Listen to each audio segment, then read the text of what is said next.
Aha, reka twongere tubasuhuze rero nshuti bavandimwe, mumaze kuba umuryango wacu kandi umuryango dukunda, umuryango twishimira rwose.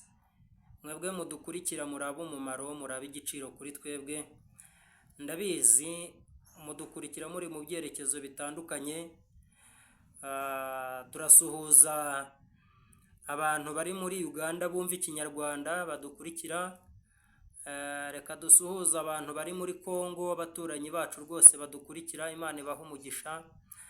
Abari i Burundi na Tanzania, i Burundi bo mwebwe ikinyarwanda cyacu muracyumva neza cyane nk'uko natwe ikirundi tucyumva. Abari Tanzania namwe mwumva ikinyarwanda, mubasha kumva ikinyarwanda, turabashimira ko mudukurikira, ni ukuri kandi biratunezeza n'iby'igiciro kuri twebwe. Turabakunda rero, turabakunda. Turagarutse muri bya biganiro byacu kuri iyi channel yacu yitwa Tuzatabarwa TV. Muzi yuko tugira ijambo ry'Imana, tugira indirimbo z'abaririmbyi, ndetse n'amakorari afite gahunda rwose. Mujye muduhamagara kugira ngo turusheho gufatanya gukora uyu murimo, kugira ngo ubutumwa bwiza bugere hafi na kure, tubwirize ubutumwa bwiza hafi na kure. Ngewe rero nitwa Atanazi, nkaba ndi kumwe n'umutumirwa twazanye, muramubona hano kuri kamera. Uyu munsi rero akaba aje kuduha ubuhamya. Twifuje rwose ko aduha ubuhamya bwe, uko yahuye na Kristo, uko yakiriye Kristo, urugendo rwe rw'agakiza kuva yakizwa kugeza aya masaha. Ube hafi rero nshuti mwene data, ube hafi ukurikirana ubuhamya bwa mwene data. Ni ubuhamya burimo byinshi, kandi ubuhamya bwa muntu muzi ko buba burimo byinshi, ni nk'ubuzima bwa muntu mu by'ukuri. Turabakunda rero kandi tunezezwa nuko ibiganiro byacu bibageraho. Tujya tubona feedback, benshi muri mwe baratuvugisha, ariko ntitwabura kwihanganisha muri uyu mwanya abababaye, bari mu bihe by'umubabaro, abari mu bihe by'intambara, abari mu bihe by'agahinda. Reka tubihanganishe bavandimwe, mwihangane, kandi ni ukuri Kristo arabizi, kandi ni umunyembabazi. Ababuze ababo mwihangane, kandi Imana ni ukuri ibashoboze, ibahe imbamutima zo kwihangana. Abari mu bihe byiza rero by'umunezero, namwe munezerwe koko, mwishime, ariko kandi mwishimira no mu mwami. Reka tumwakire rero mwene data, adusuhuze, atwibwire, hanyuma narangiza arahita dusengera. Namara kudusengera Imana twinjiza mu kiganiro, ubwo turahita dutangirana nawe tumubaza iby'ubuhamya bwe. Karibu mukozi w'Imana. Nabasuhuje mu izina rya Yesu, amahoro y'Imana ntabane namwe. Amen, amen. Amazina ni Ndikubwimana Faustin. Ndashima Imana ko turi bazima, izina ry'Uwiteka nirihimbazwe. Amen. Kadusenga Imana kugira tubone kwinjira mu mwanya w'ubuhamya, katuyishime ko yaturinze. Yego. Uri umwami w'amahoro, ufite ubutware n'imbaraga, kandi ushoboye byose. Uri Kristo, uri Mesiya, izina ryawe nirihimbazwe. Tuje kuvuga ibyawe uyu mugoroba, turakwinginze ngo Uwiteka uzubane natwe, kandi udushigikire, n'aba ari twebwe, ahubwo izina ryawe rihabwa icubahiro. Amen. Kandi Uwiteka nyagora ku ngoma, buri mwe wese uzumva buno buhamya, Uwiteka nyagora ku ngoma, uzagira icyo ukora, kandi nyagora ku ngoma nakwinginze kugira ngo urusheho kutwambika imbaraga. Icyo tubanje guheza ni abazimu, badayimoni uburyo bwose, abo tubahejeje ikuzimu, bitavuga Imana turabicecekesheje mu izina rya Yesu Kristo. Icyubahiro cy'umwana w'umuntu kibure, hagaragara icyubahiro cyawe.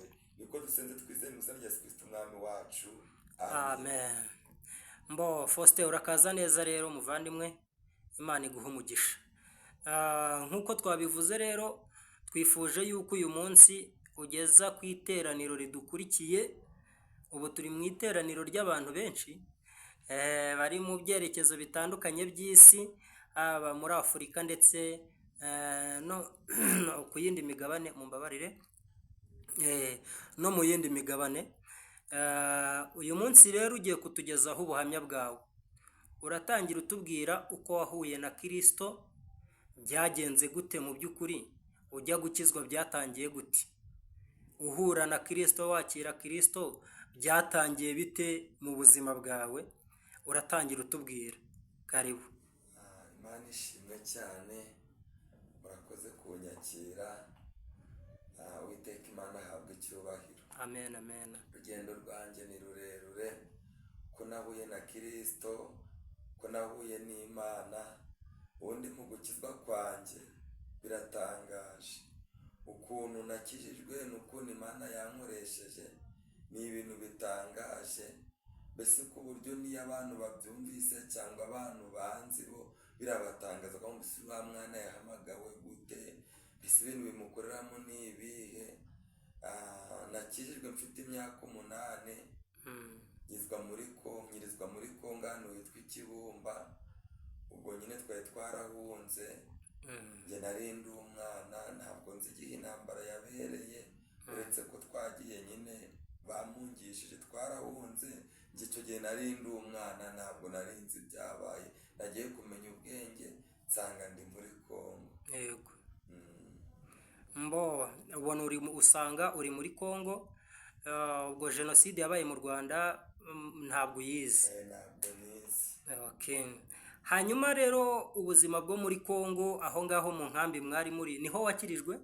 Aho niho nakirijwe. Okay. Byagenze gute kugira ngo ukizwe? Byaje bite mu by'ukuri?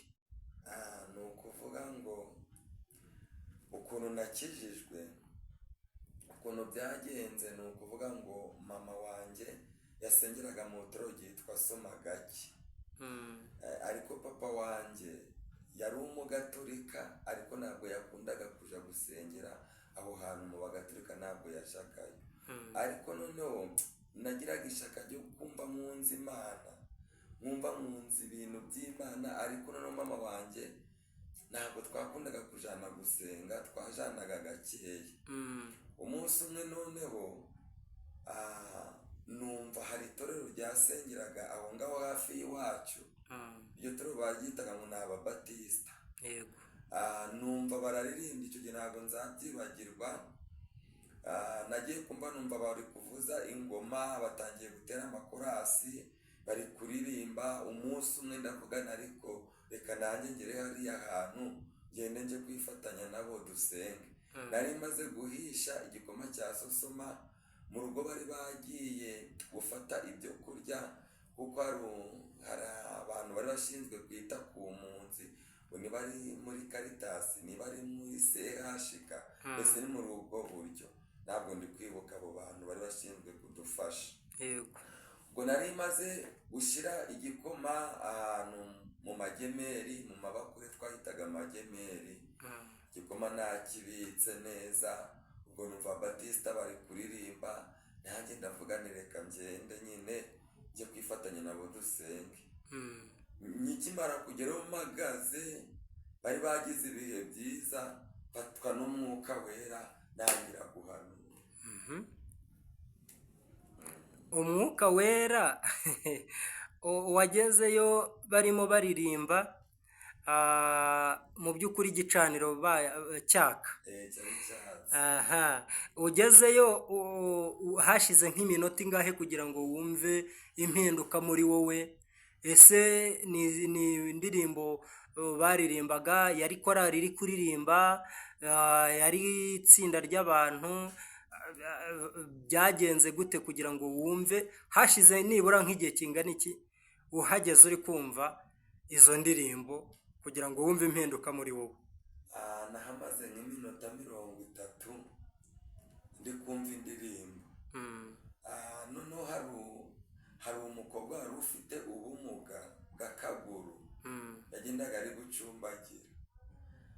Icyo gihe nari ndi umwana, ndabyibuka cyane, yaririmbye indirimbo ivuga ngo ikamba ry'ubwami bw'Imana rizambikwa abamwizeye bose, umwana witwaga Babuloni yasengaga gatatu ku munsi.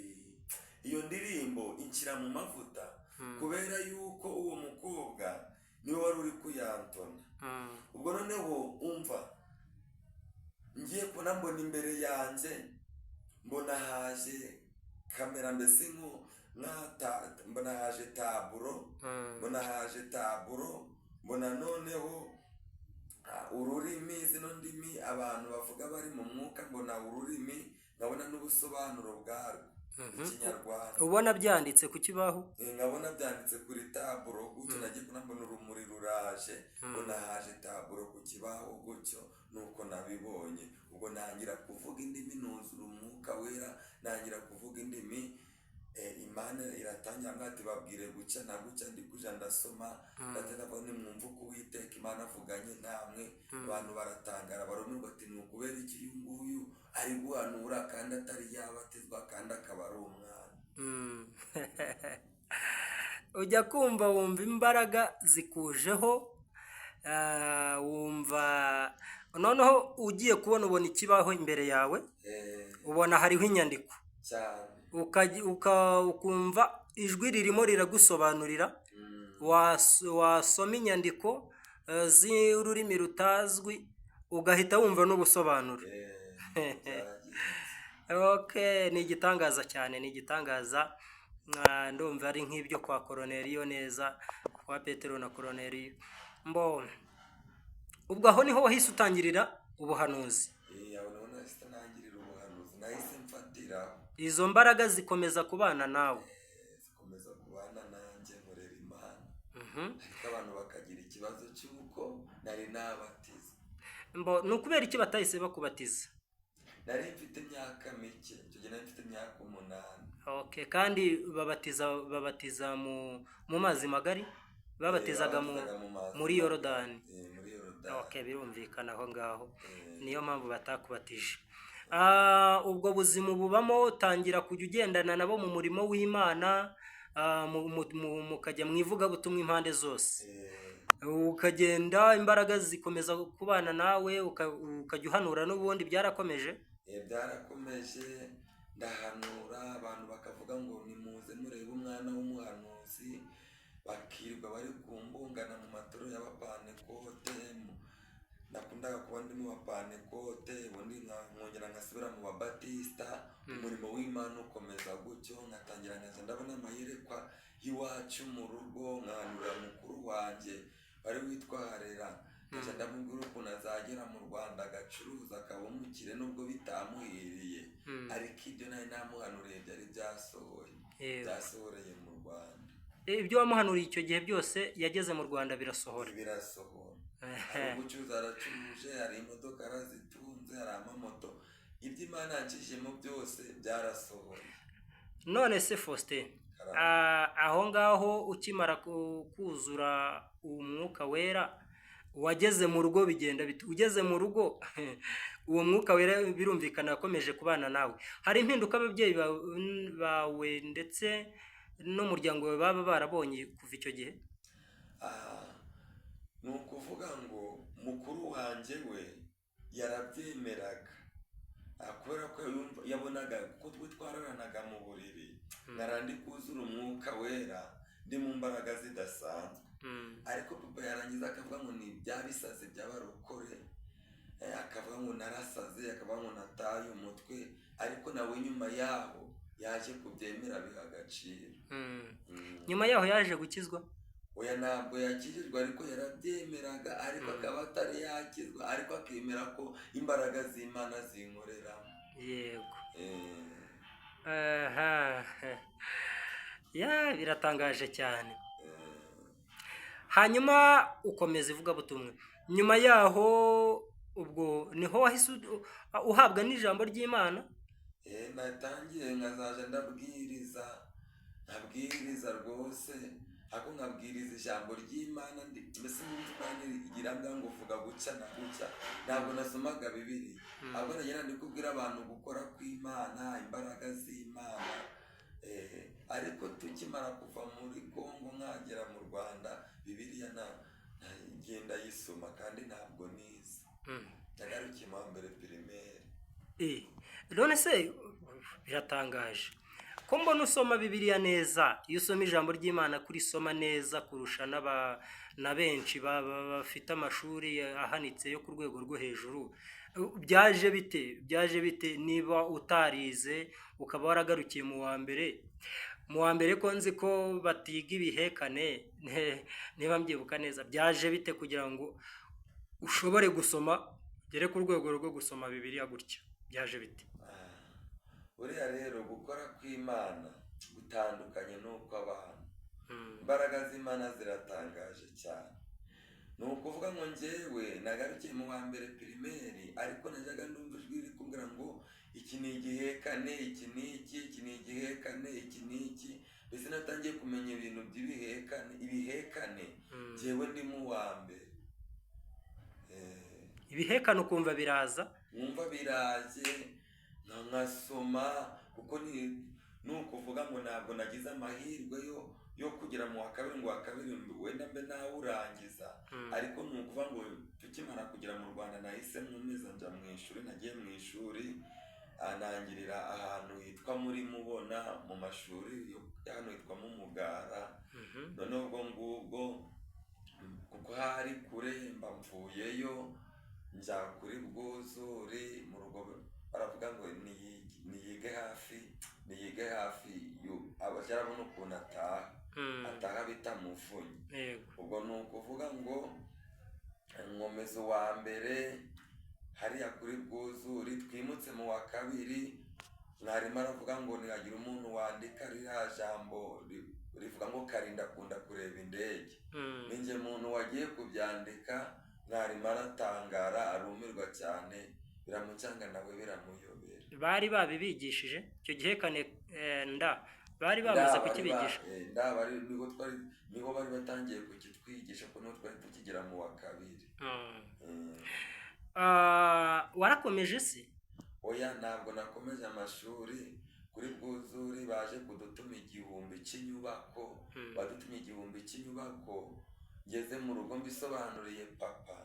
Papa aravuga ati wowe nta kintu uzimarira, nta n'icyo uzigezaho, ati icyo gihumbi ntacyo ndaguha, kuko mfite mukuru wanjye ari umukire, acuruza akantu witwa muri Etiro, akomeye cyane, afite n'imodoka n'inka hirya no hino, nyine amasambu n'amazu. None papa akandeba njyewe akumva ko nta kintu nzimarira, akumva ko n'icyo gihumbi nubwo aranakima kiraba gipfuye ubusa, arambwira ati rivemo n'ubundi ntacyo uzigezaho. Ariko naje ndaje gusenga Imana ikambwira ngo nzakwigisha kandi nzabana nawe. Haleluya, amen. Ubu uvuye mu ishuri, wari ugeze mu wa kabiri? Mba mvuye mu ishuri ngeze mu wa kabiri ntabwo nawurangije, niho nari ngikandagiramo.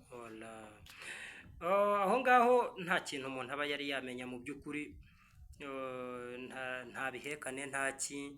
Nyuma yaho byaje kuza bite kugira ngo ushobore usome noneho n'ibindi bihekane bikomeye, ndetse kugera kuri urwo rwego?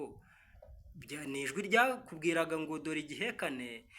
Byaje bite mu by'ukuri kugira ngo bishoboke? Anjye ni ukuvuga ngo nabaga nicaye nkumva ijwi ry'Imana rimvugiyemo ati soma, nkafungura Bibiliya nkasoma, nkayisoma neza, nkumva Imana yambwiye ngo iki ni igihekane, iyi ni nda, iyi ni nga, iyi ni ca, mbese ikagenda iri kunsobanura buri kimwe cyose, ku buryo byageze no ku rwego numirwa kuri radiyo ngo nje kubwiriza ijambo, abantu b'iwacu bikabatangaza bikabayobera, ati mbese kuri mwana ko atigeze yiga ari kuvugira kuri radiyo gute, ari gusoma ijambo gute, ko turi no kumva ari kurisobanura, birabacanga birabayobera.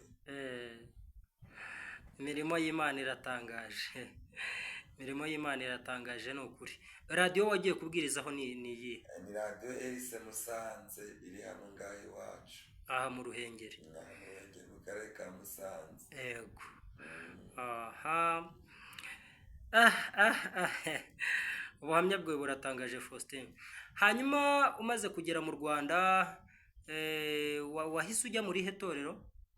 Ah, nahise njya mu itorero, nagiye mu bapantekote muri adeperi ku Muhoza. Mm. Ah, Ku Muhoza hariya warahabaye, warahasengeye? ku Muhoza narahasengeye, Mhm. ariko noneho naza nduzura nk'umwuka wera kuko nari nakabatijwe nyine. Mm.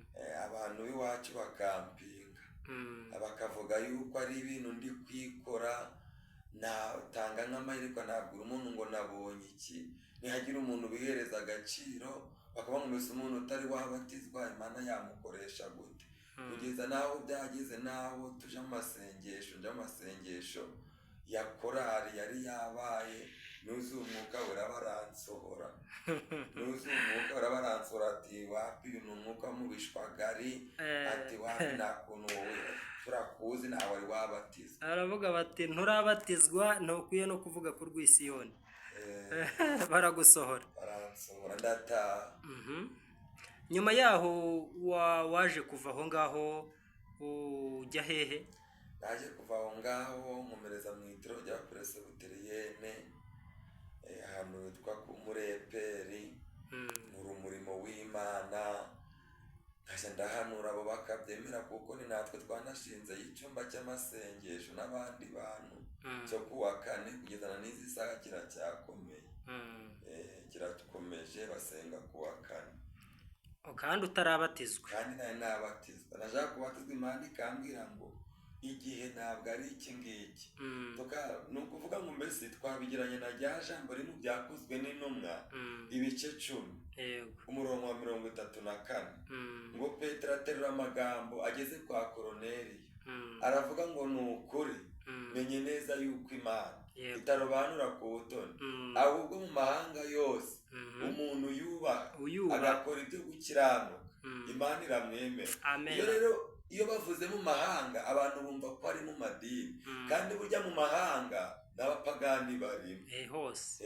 Uyubaha agakora ibyo gukiranuka. Hari abantu batajya mu rusengero batanasenga buri munsi ariko Imana ikabibaza. Nyuma yaho waje gukomeza umurimo, ujya gutangira igikorwa, noneho ugafata umwanzuro ukavuga uti ngiye kubatizwa. Yari imaze kukubwira iti iki ni cyo gihe, wahise ujya hehe? Wabatirijwe hehe? Nabatirijwe mu itoro ryitwa Agape. Iryo toro ryari rije vuba, iryo toro ryari rikozwe nk'uko abapantekote bameze, ko mu buzima bwanjye nakundaga abapantekote. Kwa kuntu uwo mama wari urishinze iryo torero nawe yari asohotse mu bapantekote, niwe wambatije. Ndagumya nkora n'iyindi mirimo, nkora umurimo w'Imana, ntangira kumenyekana gutya.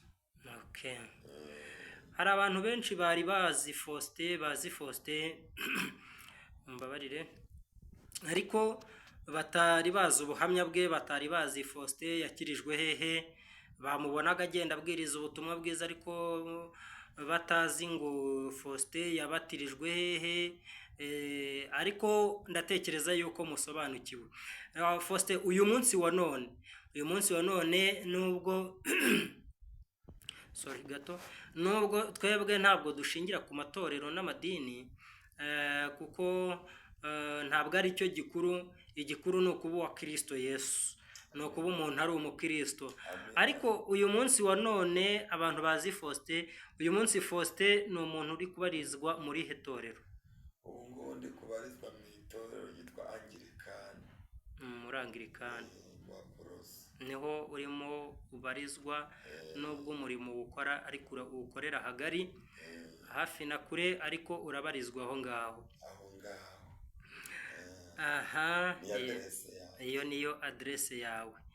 Imana ihaguhera umugisha rwose kandi gukomereza amaboko. Faustin, ubwo tuganiriye kuva wakizwa, umaze kwakira ubuhamya, umaze kwakira agakiza, uratubwira mu buhamya bwe Faustin, ni nk'izihe mbogamizi waje guhurira nazo muri aka gakiza, mu rugendo rw'agakiza? ni ukuvuga mu runo rugendo rw'agakiza hari ikintu nahuye nacyo kitazamva ku mutima. Ubundi tuzi ko mu nzu y'Imana ari ahantu abantu bakirira ibibazo, ariko umuririmbyi yararirimbye wa 207 mu gushimisha Imana, aravuga ngo uwaba atinyutse ibyago byose ngo naza akurikira umwami Yesu. Aravuga ngo ntabwo azacogozwa n'incamugongo, ahubwo abazimubwira nibo bazagwa. Uwaba atinyutse ibyago byose bishatse ko umuntu mu nzu y'Imana wahura n'ibibazo bikomeye cyane. Imbogamizi nahuye nazo mu murimo w'Imana naho navuze ubutumwa umuntu akankubita, agahaguruka mu rusengero akankubita bitewe n'ikibazo cy'ubukene, akaba ngo ntabwo umukene Imana yamuvugiramo, ntabwo umukene yakoreshwa n'Imana. Aragukubita ibi byo gukubita umuntu cyangwa yakubwiye amagambo mabi? Yankubise mu rusengero amfata itayi arankubita rwose. ari kuwa 4 abantu bazakurikirana iki kiganiro nzi neza ko bazabyibuka. Arankubita pe, agufata mu ijosi cyane. Agakukubita se uri kuvuga ngo iki? Akankubita ngo ni ukubesha, ngo ibi ntabwo bishoboka, ariko ndagumya nkora umurimo kubera yuko iyo wageze muri ziriya mbaraga ntacyo uba witayeho, kuko uba wafashe ikindi kirere. Umwuka yakujeho, wagiye mu mbaraga z'umwuka, ubuhanuzi buraza. Ubuhanuzi bwaraje. nari maze iminsi Imana imaze iminsi iri kumbwira ngo ndashaka kugutuma, irambwira ngo ndashaka kugutuma, hari igitangaza nshaka kugukorera. Ubwo rero hari ukuntu twebwe twumva ibitangaza tukagira ngo ni ukwakira amafaranga, tukagira ngo ni ukwakira amamodoka, hari igihe ushobora gukubitwa ariko si upfe. Icyo nacyo kikaba igitangaza cyane rwose, kuko umuntu wagambiriye kugukubita akakudira mu rusengero uri kumva nta mikino nyine no kukwica, yanakwica. Aragufata, arakuniga, arakubita rwose. Wowe wahise urekera guhanura cyangwa warakomeje? Narakomeje ndahanura, njya mu mavuta ndahanura rwose. Abantu twari turi kumwe icyo gihe bazakurikirana iki kiganiro umva bazabona ni ibintu byabaye ku manywa ya Ruhango, byabereye inaha i Musanze. Ntabwo iyo terero nshatse kurivuga izina, n'uwo muntu wankubise nawe nzi ko iki kiganiro azakibona, nawe simuvuze, ariko rwose narakubiswe kubera ko ngo papa yari umunyezamu ku urwo rusengero, kandi bakaba bari bazi mu rugo ko turi abakene. Nakaba ngo mbese mwene tinga Imana yamuvugiramo gute? Mwene zamu yakoreshwa n'Imana gute? Kandi akiyibagiza ko mu jambo handitse muri Bibiliya ngo hariho ibyahishwe abanyabwenge bisobanurirwa abaswa, kugira ngo hatazagira umuntu wiratana ubwenge bwe. Faustin, icyo gihe wari umukene cyane? Ari ndi umukene. Ubu ngubu urabona ntaje nambaye neza. Ubu ngubu Imana yakoze ibikomeye. Ntaje nambaye neza. Igihe kirageze rero ibyo tutavuze tukabivuga, kuko ari umusonga Imana yagabanyije. Imana ishimwe cyane. Uyu munsi Faustin, ndatekereza ko uwagukubita yaguhora ibindi, ariko ibyo kwitwaza ubukene rwose ndatekereza ko atabona aho ahera. Ntabwo yabona aho ahera kuko n'ukuntu nambaye kandi ari mu mibyizi. ubu noneho ku cyumweru abacu wambaye birumvikana, wambaye nka minisitiri w'umuco na siporo. Dufite ibimenyetso bifatika byatuma dukorera Imana nta muntu duhase. Ubundi hari igihe ugeramo Anastase, hari igihe ugeramo Atanazi se agira ikintu uvuga, hari igihe ugeramo se agira ikintu uvuga bitewe n'igihe ugize ute urimo. Hari ibintu byinshi twari twaranze kuvuga bitewe n'igihe twari turimo, ariko kubera yuko Imana yadutwikuruye umusonga ukaba waragabanutse, ubu turi kuza kuvuga ntabwo badufite, kuko ibihamya turabifite. Imana ishimwe cyane. Aha Faustin, ubuhamya bwawe ni burebure, ariko ndashaka yuko tuzakora ikindi gice ndashaka yuko tuzakora ikindi gice rwose cy'ubuhamya. Inshuti bavandimwe mudukurikiye bakunzi bacu, mureke mutwemerere dusubikira ahangaha, ariko ntago burangiye ubuhamya bwa Faustin. Ubutaha azatubwira, azakomeza atubwira byinshi yahuriye nabyo muri uru rugendo, hanyuma azakomeza atubwira n'ubundi aho Imana yamukuye mu by'ubuzima, uyu munsi mugejeje hehe mu by'ubu buzima bw'imibereho. Ibyo nabyo azabitubwira, kuko ni byiza kubivuga, ni byiza kuvuga imirimo y'Imana itangaje. Ntimugaceceke bakunzi bacu, ntimugaceceke, mureke tujye tuvuga iby'Imana yakoze. Faustin, watanga nimero zawe za telefone kugira ngo ahari yenda umuntu wese wakwifuza kukuvugisha aho aherereye hose kugira ngo abe yakuvugisha? Nta kibazo. Uratubwira iyo ukoresha kuri WhatsApp.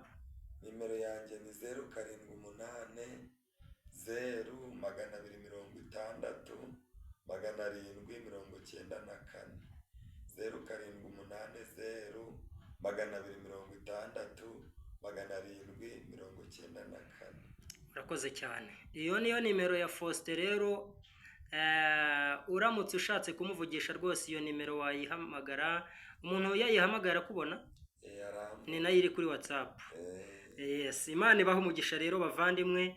Reka tubinginge tubasaba kugira ngo nibura mudutere inkunga. Dukeneye inkunga yanyu bavandimwe. Murabona ko dukeneye ibikoresho kugira ngo turusheho gukora uyu murimo neza, ntabwo twabyishoboza. Rero turabasaba mudufashe, mudutere inkunga. Ariko kandi ntimwibagirwe gukora subscribe. Iyo ukoze subscribe uba ukoze ikintu gikomeye, uba uduteye inkunga nabwo ikomeye cyane. Kandi ibiganiro byacu ko mubikurikirana muri benshi niko birushaho kutunezeza.